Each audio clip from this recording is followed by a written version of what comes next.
ശബരിമല സ്വർണ്ണക്കൊള്ള കേസിൽ തന്ത്രി കണ്ഠര രാജീവർക്കെതിരെ അതീവ ഗുരുതരമായ ആരോപണങ്ങളാണ് SIT ഉന്നയിക്കുന്നത്.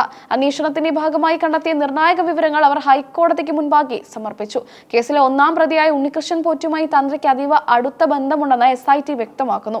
ഇരുവരും തമ്മിലുള്ള ശബ്ദ സന്ദേശങ്ങൾ ഇതിന് വ്യക്തമായ തെളിവായി ലഭിച്ചിട്ടുണ്ട്. ദ്വാരപാലക പാളികൾ സ്വർണം പൂശിയതാണെന്ന് തന്ത്രിക്ക് വ്യക്തമായ അറിവുണ്ടായിരുന്നു. എന്നിട്ടും അവ ചെമ്പാണെന്ന് രേഖപ്പെടുത്തിയ മഹസറിൽ അദ്ദേഹം ഒപ്പുവെച്ചു. ഇത് ബോധപൂർവമായ ഗൂഢാലോചനയുടെ ഭാഗമാണെന്ന് അന്വേഷണ സംഘം വിലയിരുത്തുന്നു. 1998-ൽ പാളികൾ സ്വർണം പൂശിയ സമയത്ത് തന്ത്രിസ്ഥാനത്ത് കണ്ഠര രാജീവരായിരുന്നു ഉണ്ടായിരുന്നത്. അതിനാൽ സ്വർണ്ണപ്പാളികൾ സന്നിധാനത്ത് നിന്ന് പുറത്തേക്ക് കൊണ്ടുപോകരുതെന്ന് അദ്ദേഹത്തിന് കൃത്യമായി അറിയാമായിരുന്നു. ഉണ്ണികൃഷ്ണൻ പോറ്റിയുടെ അപേക്ഷയും അതിന് തന്ത്രി നൽകിയ അനുമതിയും ഒരേ വേർഡ് ഫയലിലാണ് തയ്യാറാക്കിയിട്ടുള്ളതെന്ന് അന്വേഷണത്തിൽ തെളിഞ്ഞു.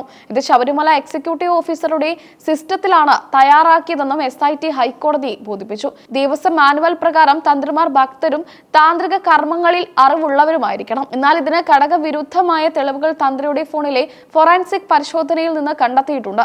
കർണാടകയിലെ വിവിധയിടങ്ങളിൽ പൂജ നടത്താൻ തന്ത്രി പോയിട്ടുണ്ടെന്നും അതിനുള്ള സൗകര്യങ്ങൾ ഒരുക്കി നൽകിയത് പോറ്റിയാണെന്നും ഇതിന് സാക്ഷിമൊഴികൾ ഉണ്ടെന്നും അന്വേഷണ സംഘം ചൂണ്ടിക്കാട്ടുന്നു. തന്ത്രിക്കെതിരെ തെളിവുകളില്ലെന്ന വിചാരണ കോടതിയുടെ നിരീക്ഷണം കേസ് അന്വേഷണത്തെ പ്രതികൂലമായി ബാധിക്കുമെന്ന് SIT വാദിക്കുന്നു.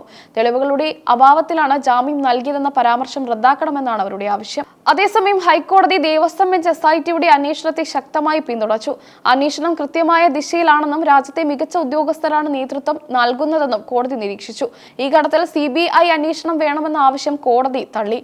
അന്വേഷണം പൂർത്തിയാക്കാൻ SITക്ക് മതിയായ സമയം നൽകണമെന്നും കോടതി വ്യക്തമാക്കി. ശാസ്ത്രീയ പരിശോധനാ ഫലങ്ങൾ വരാനിരിക്കുന്നതേയുള്ളൂ.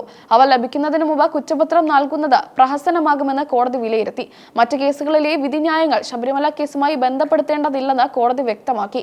വിചാരണ കോടതിയുടെ പരാമർശങ്ങൾ കണക്കിലെടുക്കേണ്ടതില്ലെന്നും ദേവസ്വം ബെഞ്ച് നിലപാടെടുത്തു. കേസിൽ കൃത്യമായ തെളിവുകൾ അനിവാര്യമാണെന്ന് കോടതി ആവർത്തിച്ചു. പൊതുബോധത്തിന്റെ ആശങ്കയേക്കാൾ തെളിവുകൾക്കാണ് മുൻഗണന നൽകുന്നതെന്ന് കോടതി ചൂണ്ടിക്കാട്ടി. അന്വേഷണം അന്തിമ റിപ്പോർട്ടിലേക്ക് എത്തുമ്പോൾ കുറ്റക്കാർക്കെതിരെ ശക്തമായ നടപടി ഉണ്ടാകുമെന്ന് കോടതി ഉറപ്പ് നൽകി. SITയുടെ പ്രവർത്തനത്തിൽ തൃപ്തി രേഖപ്പെടുത്തിയ ഹൈക്കോടതി CBI അന്വേഷണം ആവശ്യം പിന്നീട് പരിഗണിക്കാമെന്ന് വ്യക്തമാക്കി. ശബരിമല സ്വർണ്ണക്കൊള്ള കേസ് വലിയ കോളിളക്കമാണ് സൃഷ്ടിച്ചിരിക്കുന്നത്. കേസിലെ ഓരോ തെളിവും തന്ത്രിയെ കൂടുതൽ പ്രതിരോധത്തിലാക്കുന്നുണ്ട്. ഈ കേസിന്റെ തുടർന്നുള്ള നിയമ നടപടികൾ വലിയ പ്രാധാന്യത്തോടെയാണ് ജനങ്ങൾ ഉറ്റുനോക്കുന്നത്. സത്യം പുറത്തു വരുമെന്ന പ്രതീക്ഷയിലാണ് വിശ്വാസി സമൂഹം. SITയുടെ ഈ അപ്പീൽ ഹൈക്കോടതി സ്വീകരിക്കുന്നതോടെ കേസിൽ വീണ്ടും നിർണായക മാറ്റങ്ങൾ ഉണ്ടാകുമെന്ന് ഉറപ്പാണ്. ജാമ്യം റദ്ദാക്കപ്പെട്ടാൽ തന്ത്രി വീണ്ടും പ്രതിസന്ധിയിലാകും.